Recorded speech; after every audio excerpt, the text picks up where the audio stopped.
ada yang salah, sholatnya rusak, maka dia akan mengalami kerugian. Artinya, sebagian ulama menjelaskan bahwa nilai baik dan buruknya ketika hisab di yaumil qiyamah penentunya dilihat dari bagaimana penilaian awal saat pertama kali dia dihisab. Kalau pertama kali dia dihisab nilainya bagus, semua amalnya dianggap bagus. Pertama kali dihisab kok nilainya sudah jelek, semuanya dianggap jelek. Berbeda ketika di dunia. Ketika di dunia, penilaian kepada manusia ditentukan di ujungnya. Nabi SAW bersabda dalam hadis riwayat Bukhari, "Innamal a'malu bil khawatim." Sesungguhnya penentu baik dan buruknya amal itu ditentukan oleh ujungnya. Sehingga perjuangan seorang mukmin itu sampai finish. Bagaimana kondisi ujungnya ketika dia menjelang meninggal dunia. Tapi kalau di akhirat, penentu hisab ada di awalnya. Kalau awalnya bagus, yang lain dianggap bagus. Awalnya sudah buruk, yang lain dianggap buruk. Dan ternyata yang pertama kali akan dihisab oleh Allah dari amal kita adalah salat yang kita kerjakan. Karena itu, atas dasar ini, sebagai seorang mukmin yang menyadari pentingnya salat yang benar, maka kita perlu selalu upgrade ilmu tentang salat. Karena kita yakin ya, bahwa pengetahuan kita tentang fikih salat masih banyak yang kurang. Ada salah satu buku yang ditulis oleh Dr. Sa'id bin Wahab Al-Qahtani, judulnya Sholatul Mu'min.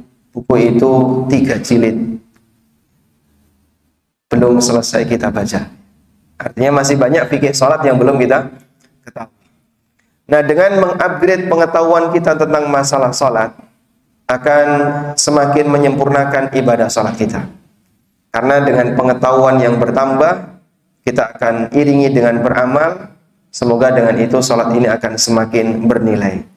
Baik, Bapak Ibu sudah salat berapa tahun? Sudah salat berapa tahun? Sesuai usia yang Allah berikan ya. Ada yang sudah 70 tahun? Kalau usianya 80 mungkin sudah ya. Ada yang sudah 60 tahun sholat, ada yang sudah sekian puluh tahun sholat. Dan karena kita sudah sholat berpuluh-puluh tahun, jadinya kesan istimewanya kurang begitu maksimal. Bahasa lainnya nggak sensitif gitu ya. Kenapa? Karena sudah hafal. Jadi ini rodok cepet dan dominan yang kita lakukan ketika sholat itu gerakan koyo otomatis. Mbok ngantuk koyo apa nek wayai rukuk mesti maca subhana rabbiyal azim. Ketika sujud otomatis langsung maca subhana rabbiyal a'la. Tidak ada orang yang ngantuk keliru ketika rukuk langsung sujud. Pasti dia akan i'tidal terlebih dahulu. Karena dominan gerakan yang kita lakukan saat kita sholat itu gerakan otomatis. Kenapa? Saking seringnya. Dan sesuatu kalau terlalu sering kita lakukan, lebih terkesan otomatis. Kalau sudah jadi aktivitas yang otomatis, batin ini kadang nggak nyambung. Nggak sensitif gitu ya, kurang begitu sensitif. Nah kalau kurang begitu sensitif, artinya kita nggak fokus dengan amal yang kita kerjakan.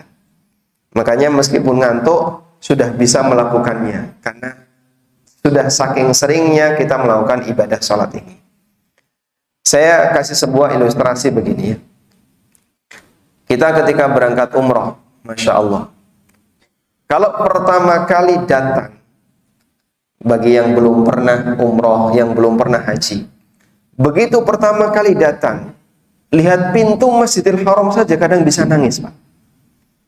Dia terheran, Masya Allah, kok nembe sakniki ketemu masjid gede nih kok yang ini. Baru pertama kali melihat jumlah jamaah yang sekian banyak. Itu baru melihat pintu Masjidil Haram. Kemudian dia masuk, ketemu suasana kok adem banget ning jero. Itu wis deg-degan, harap ketemu Ka'bah. Begitu dia pertama kali ketemu Ka'bah, iso nangis gerung-gerung. Kenapa? Baru pertama kali. Sensitifnya maksimal. Tawaf yang paling khusyuk itu putaran pertama. Itu paling khusyuk. Sehingga dia bisa meresapi, menghadirkan hati maksimal ketika melakukannya. Sampai keganggu apapun tuh dia masih bisa fokus. Saking sensitifnya ketika itu. Begitu selesai tawaf, mungkin dia masih ingin berlama-lama melihat Ka'bah. Salat 2 rakaat setelah tawaf, lama sekali. Tinteni jamaah yang lain, ini kita mau segera sa'i, tapi dia masih kerasan, masih betah untuk berdoa. Karena baru pertama kali melihat. Hari yang kedua, suasana sudah mulai turun. Mungkin dia masih ingin lihat Ka'bah, masih ingin banyak berdoa, tapi semangatnya tidak sebagaimana yang pertama. Sudah mulai turun. Hari yang ketiga, sudah mulai milih sop di belakang. Hari yang keempat, kecantol ning mall. Tingkat sensitifnya sudah turun. Karena sudah terlalu sering. Padahal itu baru 4 hari. Dan jamaah umrah Indonesia rata-rata seperti itu. Hanya sanggup untuk sabar melihat Ka'bah maksimal 3 hari. Setelah itu sudah mulai turun sensitifnya. Umroh yang kedua, umroh yang ketiga, tingkat sensitifnya tidak sebagaimana ya. Makanya intensitas yang tinggi itu bisa menurunkan tingkat sensitivitas. Kalau terlalu sering, jadinya batin ini enggak nyambung pada saat kita mengerjakan. Karena gerakannya lebih dominan otomatis. Ngoten nggih? Kita rasakan kayak gitu nggak Pak? Kata Bang. Kurang lebih seperti itu. Baik. Karena itulah agar ibadah sholat yang kita kerjakan itu nyambung dengan batin, maka kata kunci yang harus kita bangun adalah selalu jaga tingkat sensitif saat kita melakukan ibadah. Selalu jaga tingkat sensitif ketika kita melakukan sholat. Karena kalau kita menjaga seperti ini, nanti setiap kali kita sholat, pikiran itu sambil nyambung dengan gerakan. Dan itulah tingkat kekhusyuan kita dalam sholat. Ada sebuah perkataan yang disampaikan oleh Ibnu Abbas radhiyallahu anhu.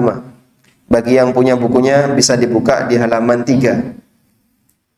Ibnu Abbas radhiyallahu anhu pernah mengatakan, "Laisa laka min salatika illa ma aqalta minha." Kamu tidak mendapatkan pahala dari salatmu selain apa yang kau renungkan terhadap salatmu. Sehingga kalau pikirannya nggak nyambung dengan ibadah salat yang dia kerjakan, tidak dinilai sebagai pahala. Makanya orang yang selesai salat, kata Nabi SAW, ada yang mendapatkan pahala dari salatnya cuma setengah. Itu pun sudah Masya Allah banyak. Ada yang cuma dapat 1/3, ada yang cuma dapat 1/4, 1/5, 1/sekian, sampai 1/10, bahkan bisa jadi sampai 1/100. Rasulullah SAW pernah bersabda, "Wa innal abda la yansarifu min salati, wa ma kutiba lahu illa nisfuha, au thuluthuha, au rubu'uha, au khumusuha, au sudusuha, au tusu'uha, au thumunuha, au tusu'uha, au usyruha." Ketika seorang hamba itu selesai sholat, dia tidak mendapatkan pahala dari sholatnya selain hanya setengahnya, 1/3-nya, 1/4-nya, 1/10. Nabi SAW menyebutkan dalam hadis itu yang terakhir 1/10. Tapi tidak menutup kemungkinan ada di antara kita ketika sholat cuma dapat 1/100. Mungkin cuma dapat 1/1000. Mungkin bisa jadi lebih dari itu. Saking sedikitnya pahala sholat yang kita dapatkan. Kenapa? Gak nyambung antara gerakan fisik dengan akalnya, dengan hatinya. Bisa jadi masjidnya ada, bisa jadi orangnya ada di Masjid Al-Furqan, tapi batinnya wis ning pawon. Ngoten nggih Bu? Mesti eling-eling ki nggo masak apa? Iki mau wis disiapno durung, kok bapak arep mangkat jam sakmene. Sehingga fisiknya ada di Masjid Al-Furqan, atine ning pawon.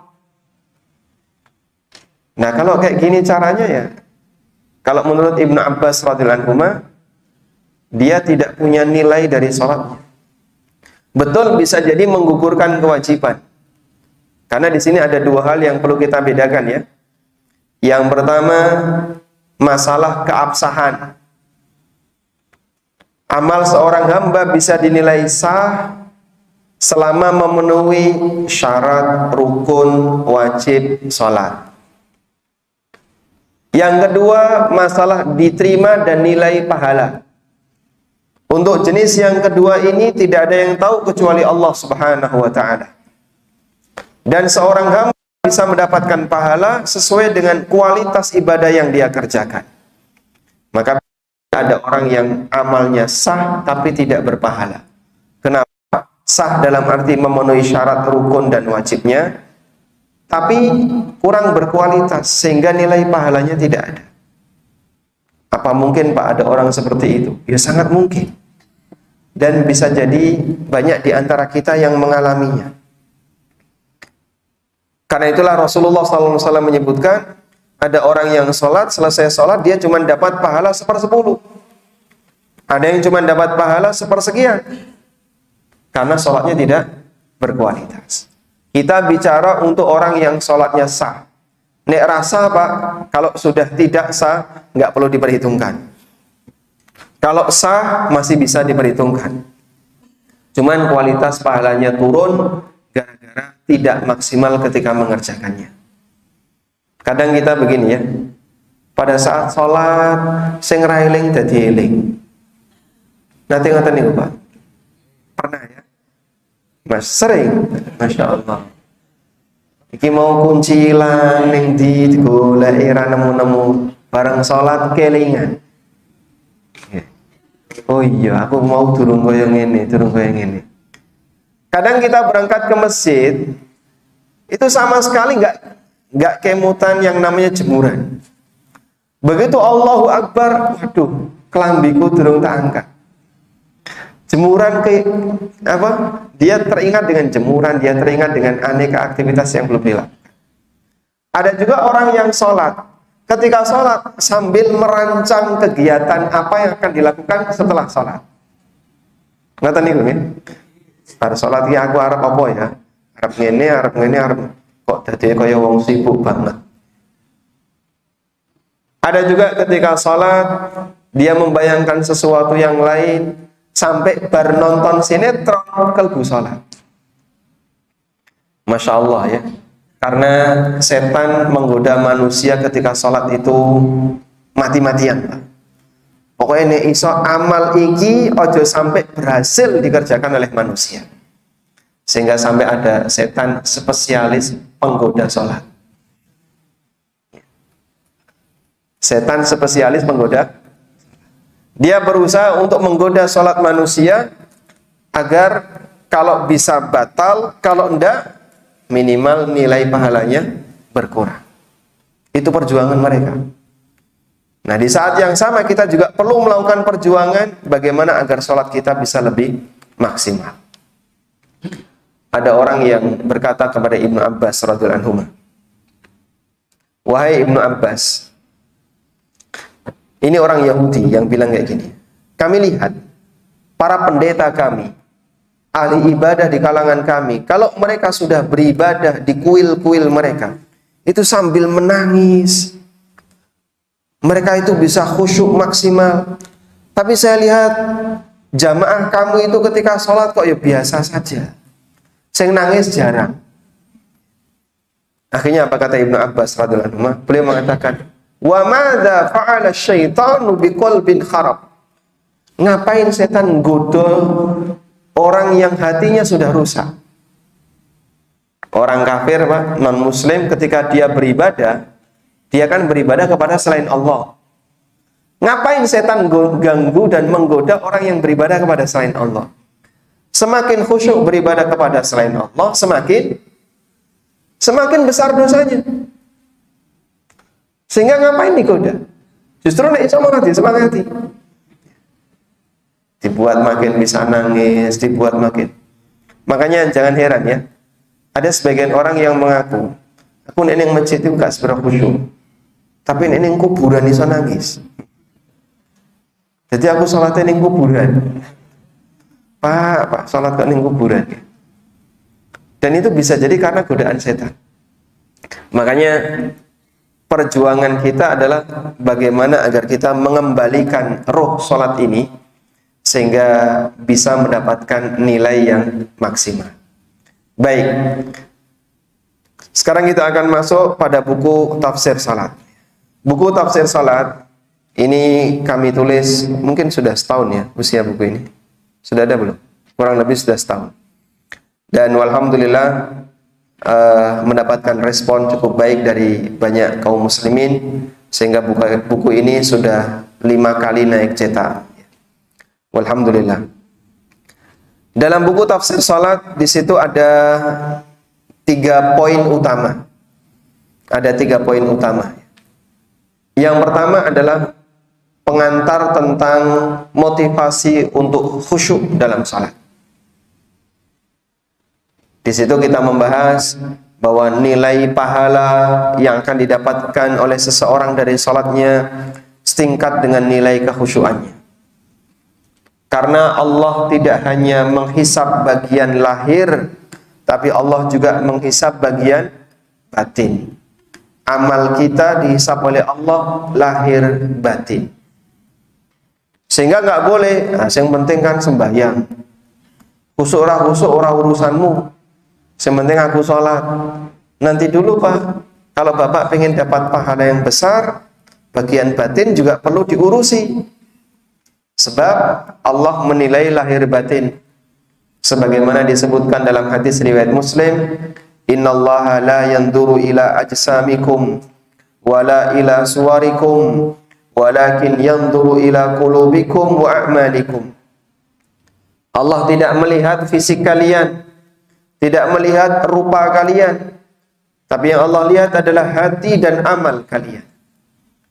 Sehingga Allah memperhatikan bagian batin, bagian hati, dan Allah juga memperhatikan bagian lahir, bagaimana gerakan yang benar dan bacaan yang benar ketika salat. Baik. Kemudian di bagian pertama ini, motivasi tentang khusyuk, kami sebutkan keterangan dari Ibnu Qayyim rahimahullahu ta'ala, di mana beliau menyebutkan ada 5 tingkatan manusia ketika salat.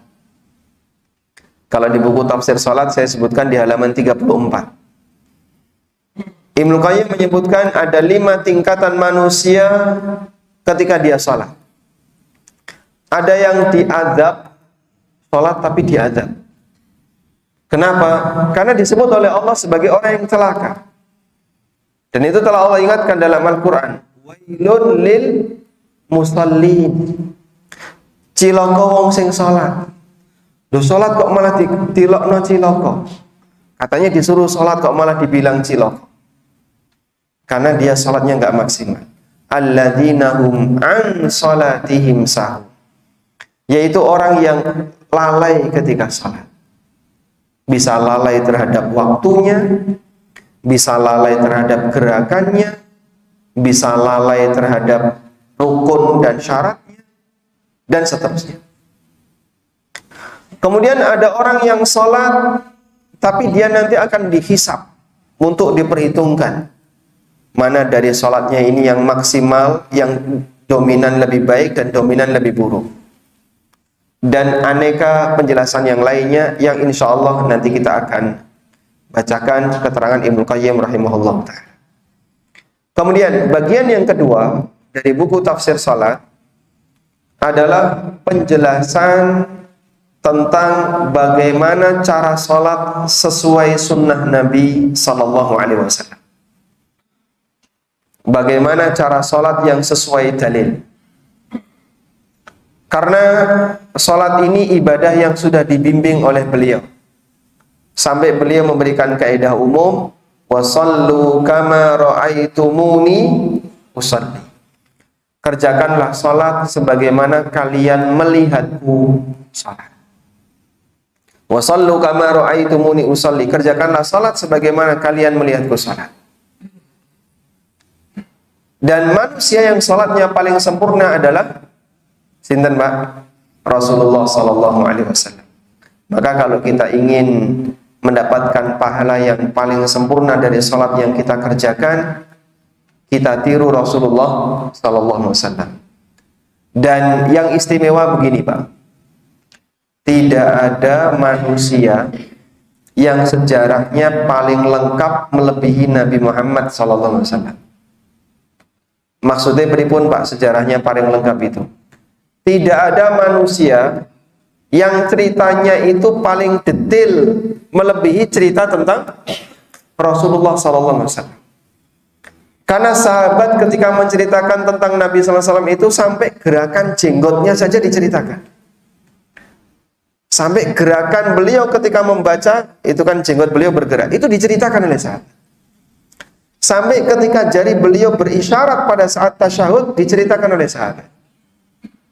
Sampai ketika Nabi Shallallahu Alaihi Wasallam ngelepas sandal waktu sholat, diceritakan sahabat. Coba manusia mana, Pak, yang ceritanya selengkap Nabi Sallallahu Alaihi Wasallam? Tidak ada. Paling kalau ada orang yang dia punya catatan bersejarah, misalnya sinten, orang di Jogja yang paling punya catatan bersejarah siapa? Anggaplah misalnya Jenderal Sudirman. Jenderal Sudirman yang dulu pernah memimpin masyarakat Jogja untuk perang gerilya. Beliau punya sejarah. Sekarang coba kita lihat, ada nggak buku sejarah Jenderal Sudirman? Mungkin ada, tapi kita tidak tahu. Tapi cerita tentang beliau tidak lebih lengkap dibandingkan cerita para sahabat tentang Nabi Sallallahu Alaihi Wasallam. Masih banyak yang kelewat. Banyak cerita yang kelewat. Karena tidak ada manusia yang gerakannya menjadi panduan bagi umat selain Rasulullah Sallallahu Alaihi Wasallam. Sehingga Nabi Sallallahu Alaihi Wasallam itu sampai yang kecil-kecil diceritakan oleh sahabat. Cuman banyak orang yang tidak mempelajarinya. Gimana sih cara Nabi Sallallahu Alaihi Wasallam sujud? Kita kan ngerti ini sujud, ya kaya ngono kok sujud. Tapi nanti dulu, sujudnya jenengan sudah sesuai ajaran Nabi Sallallahu Alaihi Wasallam atau belum? Insya Allah sesuai. Baik, coba kita koreksi, lakukan sujud. Mungkin masih banyak yang salah. Pak, praktek Nabi Sallallahu Alaihi Wasallam seperti ini. Ngangkat tangan saja ketika takbiratul ihram, kadang masih banyak praktek yang salah. Karena rata-rata gerakan kita kan lebih dominan gerakan otomatis. Allahu Akbar, ya. Ini, Pak, ya. Allahu Akbar. Tangannya tidak maksimal. Ada yang ditekuk, Allahu Akbar. Karena otomatis ada yang Allah. Ada yang suwi, Allah. Dengan aneka bentuk gerakan. Padahal kalau dia mau membaca hadis, telah dijelaskan oleh sahabat bagaimana cara Nabi sallallahu alaihi wasallam melakukan gerakan angkat tangan saat takbiratul ihram. Jari dibuka sempurna, tidak ditekuk. Telapak tangan dihadapkan ke arah kiblat. Jari tidak direnggangkan, tidak pula dirapatkan, tapi biasa. Bisa sejajar pundak, bisa sejajar telinga. Lalu kayak gitu sahabat cerita. Cuman kadang kita kurang perhatian. Jadi ketika ngangkat tangan waktu takbiratul ihram, masih banyak yang tidak sempurna. Pada waktu sedekap, kita juga kadang kurang sempurna. Karena tidak tahu hadisnya yang kayak gimana. Bagaimana sunnah Nabi SAW. Nah, mikir gerakan-gerakan yang sesuai sunnah ini adalah bagian dari cara khusyuk dalam melakukan gerakan ketika sholat. Dan itu kata kuncinya, jadikan sholat kita berdalil. Ya. Makanya kalau melihat orang bisa ditanya, ya, sholatnya Bapak sudah berdalil belum? Berdalil maksudnya pripun? Apakah semua gerakannya sudah disesuaikan dengan dalil? Apakah semua bacaannya sudah disesuaikan dengan dalil? Loh, mosok kaya ngono? Lah sing jenenge sholat ya kudu kaya ngono. Karena kan sholat nggak boleh ngarang. Boleh nggak kita ngarang sendiri? Saya mau merancang sholat versi saya. Ya monggo. Tapi ora ditompo. Karena sholat tidak boleh ngarang. Sholat itu ikuti panduan. Sebab ibadah ini tidak boleh manusia berinovasi di dalamnya. Baik. Isi yang ketiga adalah tafsir dari gerakan dan bacaan ketika sholat. Saat kita bergerak ruku, renungan apa yang bisa kita hadirkan? Ketika kita sujud, renungan apa yang bisa kita hadirkan? Pada waktu kita duduk bersimpuh, duduk iftirash maupun duduk tawarruk, renungan apa yang bisa kita hadirkan? Dan aneka gerakan-gerakan yang lainnya, termasuk ketika kita berisyarat, termasuk ketika kita berdiri sedekap, dan seterusnya. Plus tafsir dari setiap kalimat doa yang kita baca pada waktu sholat. Subhana rabbiyal azim itu maknanya apa toh, Pak? Kalau kita membaca Sami Allahu liman hamidah, itu maknanya pripun toh, Pak? Itu kan ada maknanya. Mikir makna dari setiap bacaan yang kita ucapkan pada waktu sholat, itulah nilai kekhusyuan yang kita lakukan saat. Sudah? Kurang lebih 3 itu yang akan kita pelajari dari buku ini ya. Pertama, motivasi. Yang kedua, bagaimana cara melakukan sholat dengan benar. Yang ketiga adalah tafsir dari setiap gerakan dan bacaan dari sholat yang kita lakukan. Sanggup untuk mengikuti kira-kira Bapak Ibu? Napa sampun ngantuk? Sampun. Memang biasanya ujian untuk kajian bar subuh niku ngantuk karo ngeleh, Pak. Baik. Insyaallah takmir sudah menyediakan snack. Mengenyangkan enggak, Pak? Mengenyangkan. Yang penting sing akeh, Pak. Dugi jam pinten niki, Pak? Suruk, jam pinten suruk, Pak? 5:30. 35 suruknya tambah 15 menit mboten napa nggih. Baik. Berarti nanti tolong diingatkan jam berapa itu? Jam 6 kurang 15 kita selesai. Jam. Oh, sudah ada pengingatnya. Enggak nek muni ya berarti rampung gitu aja. Baik. Bapak Ibu yang dimuliakan Allah, sekarang kita akan mulai membuka buku tafsir salat. Bagi yang punya bukunya silahkan dibuka mulai halaman pertama ya. Halaman 1. Yang bawa bukunya berapa orang ini? 1. Yang monggo, tadi Pak Tamir barangkali bisa dibuka. Niki sakle sudah boleh dibuka ya.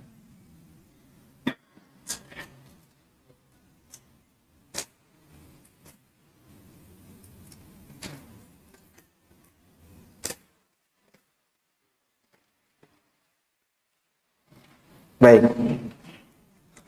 Bapak Ibu yang dimuliakan Allah Subhanahu wa taala.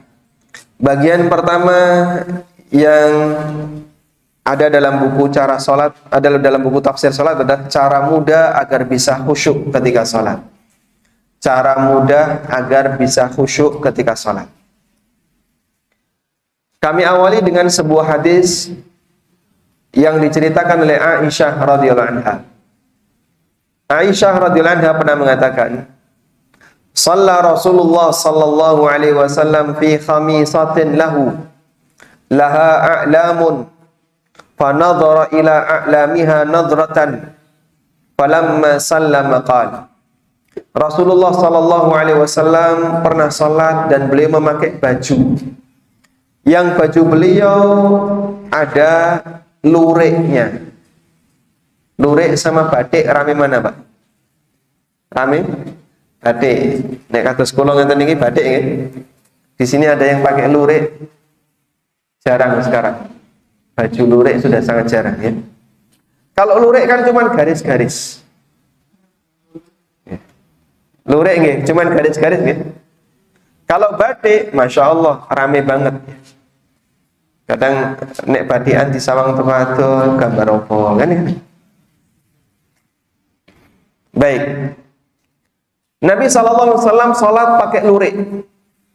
Fanadhara nadratan ila alamiha. Di tengah sholat beliau ngelirik ke luriknya. Dilihatin luriknya. Falamma sallama, selesai sholat, selesai salam, qala, beliau mengatakan, idhabu bihadhil khamisah ila Abi Jaham bin Hudzaifah. Tolong kembalikan baju ini ke Abu Jaham bin Hudzaifah. Wa'tuni bi ambijanihi, dan datangkan dengan baju, gantikan dengan baju ambijaniyah yang kainnya polos, nggak ada luriknya. Ini tolong dikembalikan, minta ganti yang polos saja. Fa innaha alhadni anifan fi salati, karena luriknya tadi telah mengganggu salatku. Masya Allah. Rasulullah SAW ketika salat terganggu dengan lurik.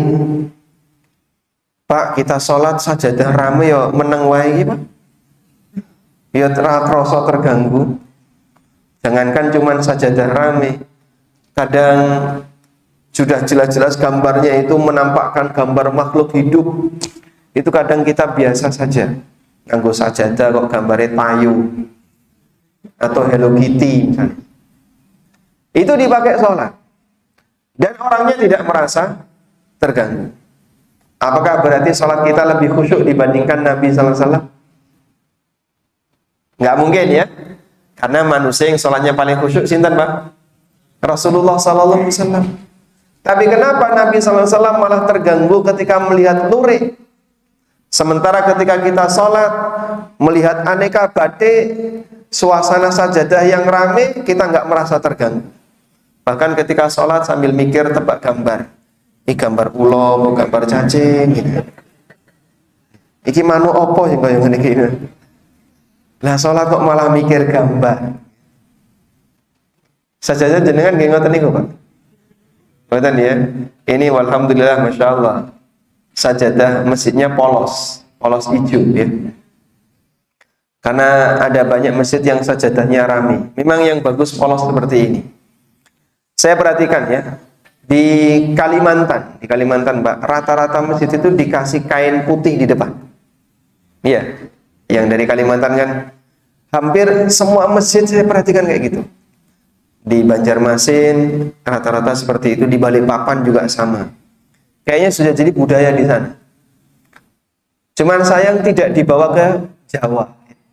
Makanya di Jawa jarang ada kayak gitu ya. Tapi kalau sudah polos ya, alhamdulillah sudah bagus.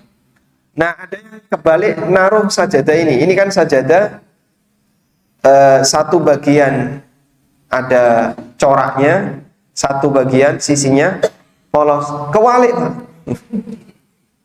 Yang gon sikil ditaruh sirah, gon sirah ditaruh sikil. Akhirnya malah ketika sholat lihat aneka gambar. Baik. Kenapa kita nggak terganggu dengan suasana batik, suasana gambar yang ada di sajadah? Tentu jawabannya bukan karena sholat kita lebih khusyuk dibandingkan Nabi SAW. Tapi karena masalah konsentrasi. Karena masalah konsentrasi. Maksudnya gimana Pak? Saya kasih ilustrasi begini. Kalau Bapak Ibu sedang mengerjakan soal ujian naik CPNS, ujian matematika untuk tes CPNS, kira-kira perlu tempat yang rame atau tempat yang sepi? Perlu tempat yang sepi. Kenapa?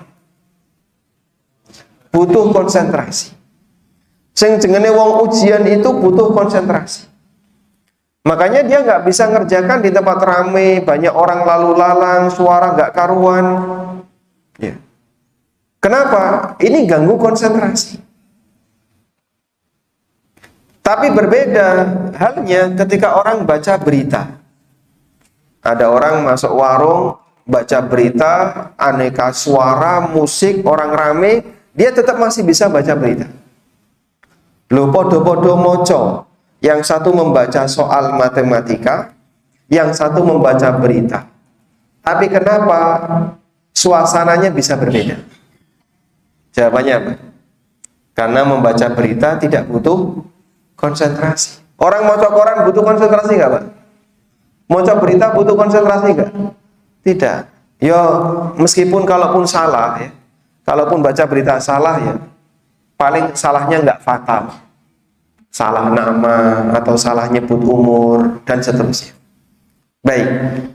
Sehingga orang kalau baca berita dia nggak butuh konsentrasi. Makanya bisa dilakukan di tempat yang ramai, di tempat yang berisik dia bisa. Tapi kalau orang mengerjakan matematika, dia butuh konsentrasi. Nah, sholat kita itu kurang lebih seperti orang yang baca berita. Saking tidak konsentrasinya, sampai banyak gangguan, rakroso, terganggu. Sementara sholatnya Nabi SAW dan orang-orang soleh, seperti orang yang sedang fokus mengerjakan soal matematika. Ada suara sedikit saja, sudah terganggu. Karena dia merasa butuh konsentrasi yang lebih. Sehingga orang kalau sholat gak konsentrasi, sholatnya tidak bisa khusyuk. Begitu ya. Orang kalau sholat dia nggak fokus, maka sholatnya tidak bisa khusyuk. Kenapa nggak bisa khusyuk? Hatinya tidak hadir saat dia sholat. Karena itulah dalam sebuah buku yang ditulis oleh Dr. Said Al-Qahtani dengan judul Al-Khusyuk fis Shalah, beliau mendefinisikan khusyuk dengan kalimat hudurul qalbi inda talabbusihi bi ta'atillah. Khusyuk adalah menghadirkan batin ketika sedang melakukan ibadah. Menghadirkan batin ketika sedang melakukan ketaatan kepada Allah. Kalau khusyuk dalam sholat berarti menghadirkan batin pada saat mengerjakan sholat. Karena banyak orang ketika sholat, hati ini orang nyambung. Hatinya di mana, badannya di mana. Badannya ada di masjid, tapi hati ini kadang sudah, Masya Allah, lari kemana. Baik. Sehingga khusyuk dalam sholat berarti menghadirkan hati ketika seseorang sedang melakukan sholat. Khusyuk ketika membaca Al-Quran berarti menghadirkan hati ketika seseorang sedang membaca Al-Quran. Khusyuk ketika tawaf berarti menghadirkan hati ketika sedang tawaf, dan begitu seterusnya. Dengan ini maka seorang hamba akan mendapatkan nilai dari sholatnya. Baik. Selanjutnya, jamaah dimakan Allah, inti khusyuk tadi apa Pak? Konsentrasi, gitu ya. Inti khusyuk adalah konsentrasi. Dan konsentrasi itu berarti menghadirkan hati saat mengerjakan sesuatu. Kalau nggak konsentrasi, ya sambil lalu. Tapi kalau konsentrasi, dia akan lebih fokus. Baik. Nah, berdasarkan hal ini, maka para ulama membagi khusyuk itu menjadi dua. Konsentrasi ketika melakukan ibadah itu ada dua. Yang pertama adalah konsentrasi fisik. Khusyuk fisik. Apa itu khusyuk fisik? Khusyuk fisik berarti ketenangan fisik, tidak banyak bergerak ketika sedang melakukan sholat. Jenengan sholat, takbiratul ihram, Allahu Akbar, terus meneng, anteng, ora tolah-toleh, gak pelirak-pelirik, tidak banyak bergerak. Berarti ini apa ini? Khusyuk apa? Khusyuk fisik. Praktek seperti ini disebut dengan khusyuk fisik. Alhamdulillah. Rampung. 15 menit lagi ya. Ketika orang itu bergerak Allahu Akbar, terus meneng anteng, tidak banyak tolah-toleh, tidak banyak bergerak, tidak pelirak-pelirik, berarti dia khusyuk fisik. Nah, khusyuk fisik seperti ini jamaah, muslim, non-muslim semuanya bisa melakukannya. Bahkan bisa jadi non-muslim bisa melakukan lebih serius dibandingkan muslim. Jangan perhatikan ya, orang yang senam yoga dengan gerakan yang enggak karuan ya. Ono sing ngene. Termasuk ketika bertapa. Dia bertapa, gerakannya satu posisi saja. Diam sambil bersila dalam waktu yang lama, kuat itu Pak. Itu non-muslim. Nggak tahu dia beribadah kepada siapa. Orang yang senam yoga, kadang tangannya diangkat, kadang tangannya ditekuk sambil merenungkan gerakan yang dia lakukan.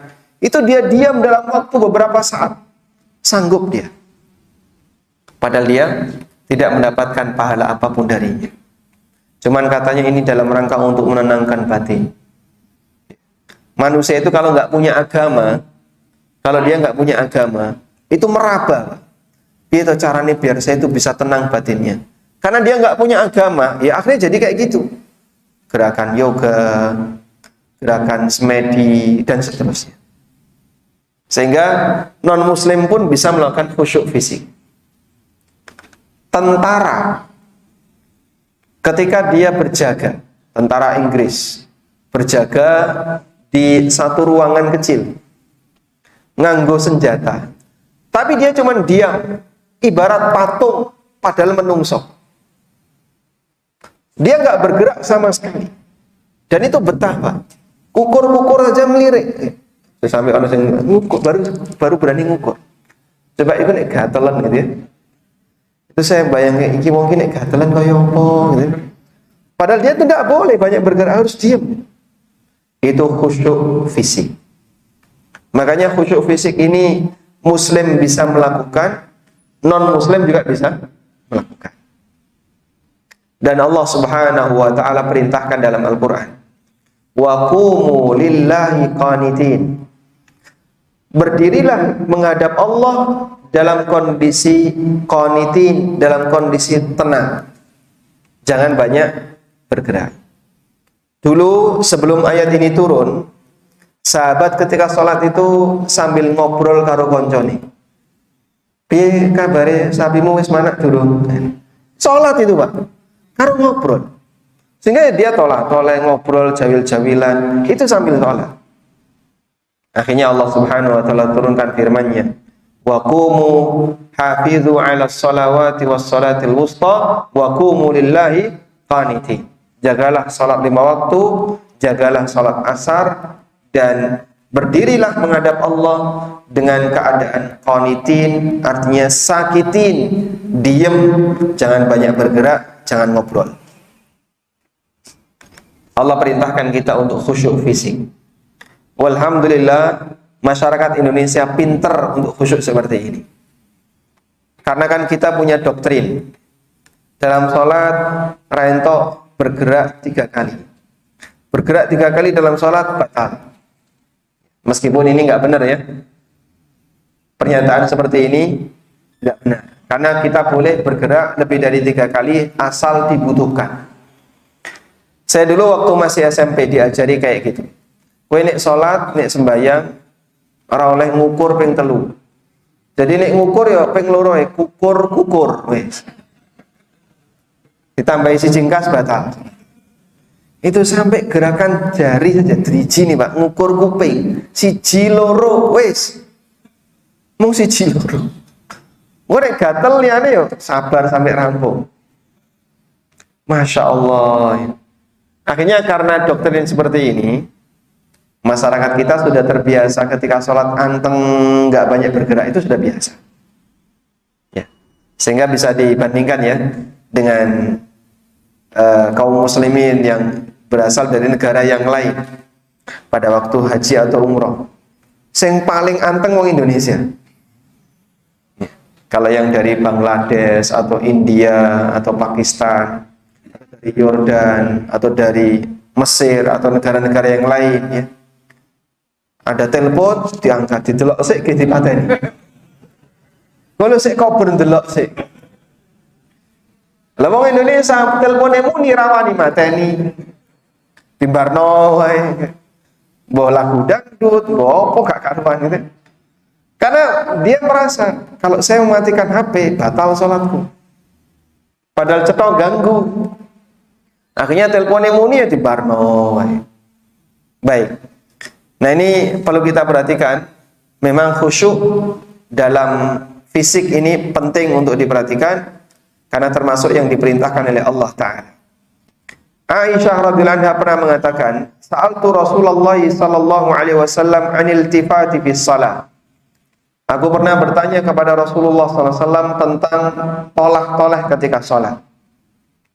Faqal, kemudian Nabi sallallahu alaihi wasallam bersabda, "Wa ikhtilasun yahtalisuhu syaitanu min salatil abdi." Toleh-toleh ketika salat itu adalah setan mencuri salatnya hamba. Setan mencuri salatnya hamba. Sehingga dicolek sama setan, noleh. Dicopet sama setan, noleh meneh. Walhamdulillah kalau orang Indonesia yang seperti ini masih bisa ditangani. Karena mereka rata-rata pintar khusyuk dalam fisik. Kemudian jenis khusyuk yang kedua adalah khusyuk batin. Apa itu khusyuk batin? Batin konsentrasi, diem, gak banyak bergerak. Sehingga badannya ada di masjid, batinnya juga di masjid. Bukan badannya di masjid, hatinya ning pasar. Kalau badannya di masjid dan hatinya juga berada di masjid, bersatu dengan jasadnya, berarti hatinya juga ikut khusyuk. Terus bagaimana bentuk khusyuk batin itu, Pak? Insya Allah akan kita bahas di pertemuan berikutnya. Wallahu ta'ala alam. Wa sallallahu ala nabiyyina Muhammadin wa ala alihi wa sahbihi wa sallam. Kira pinten menit, Pak? 5 menit ya. Baik, kami berikan kesempatan bagi para jamaah yang ingin menyampaikan sesuatu, monggo silahkan. Silahkan, Pak. Agama dia.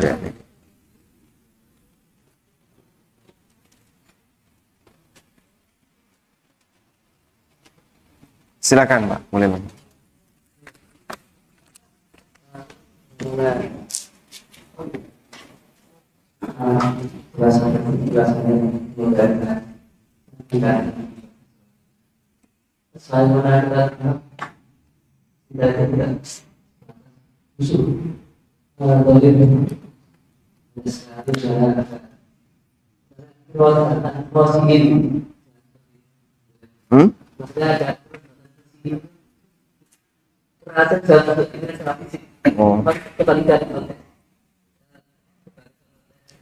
Bagaimana kalau kita sholat itu caranya sebagian setelah kita mulai jangan sampai kita senang setelah selesai sholat. Senang. Maksudnya orang itu tetap mau sholat malah senang ya? Ya. Dan kita bagaimana semangat sholat di saat sholat itu seperti Nabi Musa dengan Allah. Dan itu kadang diingatkan balik dengan bersama Yami Hidayah Musa. Masya Allah, barakallahu fiikum. Qiradatan khasiin itu pakai sin kecil, bukan pakai shin besar.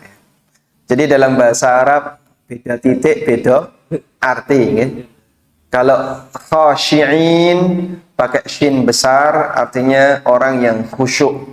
Khasiin, sinnya orang go titik, ya. Dibaca ringan. Khasiin artinya orang yang hina. Makanya hati-hati nek maca khasyiun dengan khasiun.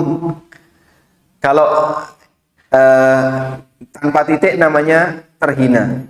Ikhsa, Nabi SAW pernah mengatakan kepada dukun. Beliau pernah tanya kepada dukun, coba tebak ini bisa enggak? Raiso nebak dukun ini.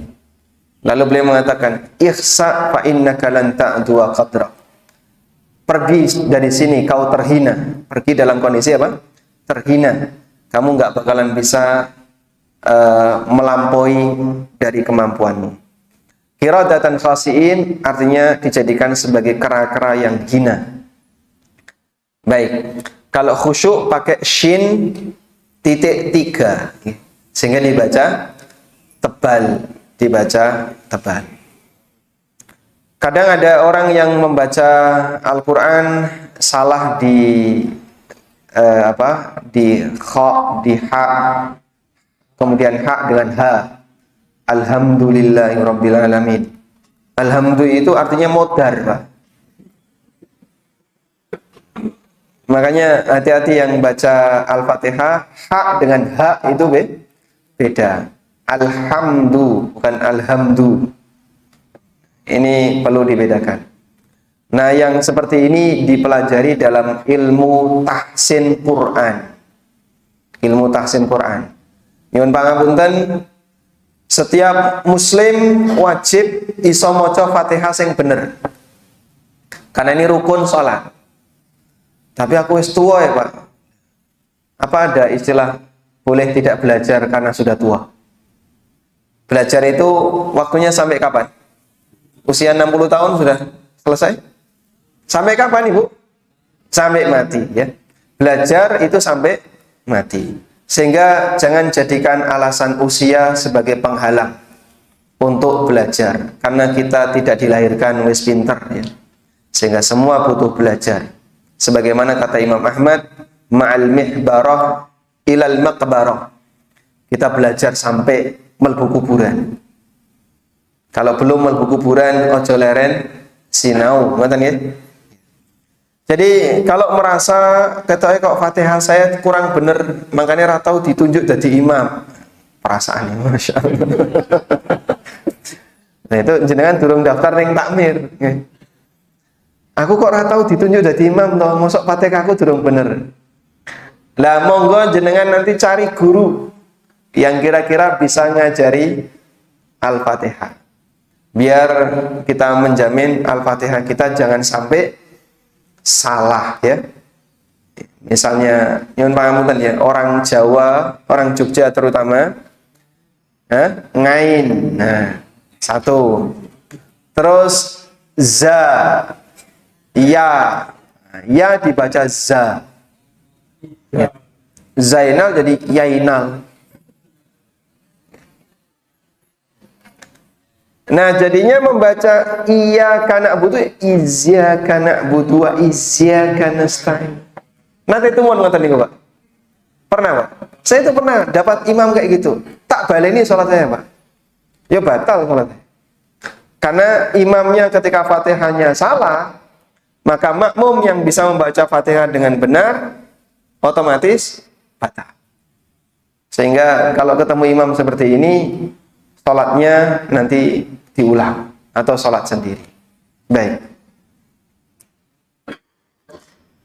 Kemudian apa tadi pertanyaannya? Bagaimana caranya agar ketika sholat kita merasa senang? Betul, memang susah sekali ya untuk bisa membuat suasana seperti itu. Kita kan umumnya rampung sholat senang. Assalamualaikum warahmatullahi. Assalamualaikum warahmatullahi. Alhamdulillah.